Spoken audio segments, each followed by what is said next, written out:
ข้าพเจ้ามีชื่อว่าขวัญระดาสิงหาเทพข้าพเจ้าเป็นผู้ช่วยห้องอำนวยการของบริษัทมณียงโอทูกรุ๊ปได้มีโอกาสเข้ามาฝึกอบรมอยู่ศูนย์ทักโดในหัวข้อบริหารบุคลากรหรือว่าการบริหารบุคลากรยุคใหม่ให้ประสบผลสำเร็จโบคิดเลยว่าการฝึกอบรมครั้งนี้จะสวยหลักเลยเพราะว่าจะเป็นในแบบฟอร์มการ evaluate หรือว่าการประเมินผลพนักงานซึ่งเขาคิดว่าในบริษัทเขาต้องการหลายแต่ถึงจังใดก็ตามบริษัทเขาเป็นบริษัทที่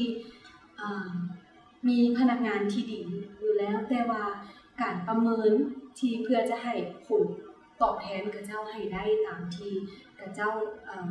เฮ็ดเวียกให้เขานั่นก็สำคัญซึ่งเขาก็ได้มาเรียนนักที่นี่ก็ต้องขอบใจทักโดเลยล่ะ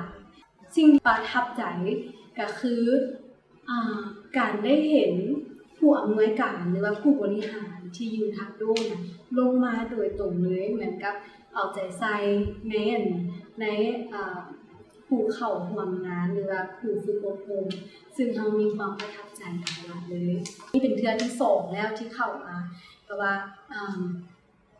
การฝึกอบรมอยู่ทักโดเป็นอีหยังที่กระเจ้ารวบรวมเราเคยเรียนมาเนาะแต่ว่ามันจะรวบรวมเอาแต่หัวกะทิมาเลยเพื่อมาสอนเราในเวลาสั้นๆเราจะได้มีเวลาไปเมื่อทบทวนแล้วกลับไปเข้าหน้าเวียกของเราได้เลยบ่เสียเวลานะคะอยากเชิญชวนให้ทุกท่านที่กำลังเบิ่งอยู่ลองมาเบิ่งแล้วจึงจะรู้ว่ามันดีแท้ขอบใจหลายๆบ๊ายบาย